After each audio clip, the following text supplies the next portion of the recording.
This planet once had a glorious era, but now they can only rely on farming algae and fishing for a living. Gale was born on this planet, Nex. Due to climate reasons, the sea level rises every day, and soon Nex will become a water sphere. On this planet, all scientific research and activities are explicitly prohibited.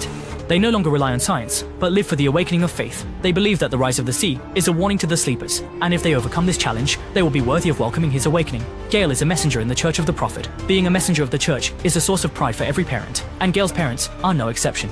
It's like getting into Tsinghua University or picking university. The harsh climate makes it increasingly difficult for them to survive. One night, Gale and two prophets went to an abandoned university to check for any forbidden activities. Surprisingly, there were still lights on in the abandoned school, clearly indicating someone's presence. The three of them split up to search for heretics. Coincidentally, Gale saw someone hurriedly packing books in a room. It turned out to be Lecturer Thorn, who also knew that Gale had become a messenger. In the eyes of messengers, heretics are those like Thorn who are unwilling to abandon knowledge. Gale advised him to leave immediately, because the prophets believed this place violated their doctrine. Any analytical study went against the faith of awakening, and if discovered by the prophets, he would definitely... Death is certain. However, Soren calmly took out a foldable book and began to talk to Gale about the importance of knowledge to civilization. He intended to give the book to Gale, but Gale still refused him. Yet Soren firmly believed that in Gale's heart, there was still a sliver of trust in knowledge.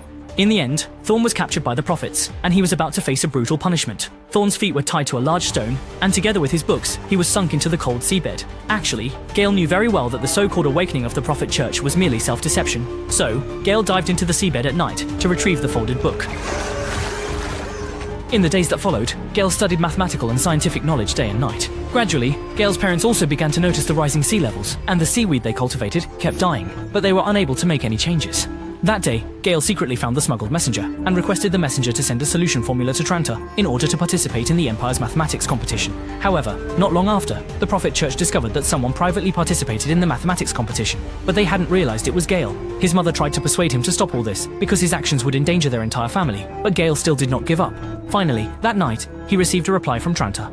It turned out that Gale provided a new solution to the Abraxas conjecture. Selden couldn't believe that a little girl from an agricultural planet had solved a problem that had puzzled countless geniuses for centuries. And Selden himself studied her solution method, proving Gale was right. Selden invited her to come to Trantor. Before leaving, Gale asked her parents to go with her. Trantor, but in their eyes, Trantor was a sinful mechanical world. He would rather Gale die than let him go to Trantor. Until later, Gale removed the mark from his face, which indicated he had completely abandoned his faith and reached a point of no return. His parents could no longer stop him. Eventually, Gale boarded the Empire's spaceship and left this planet on the verge of destruction.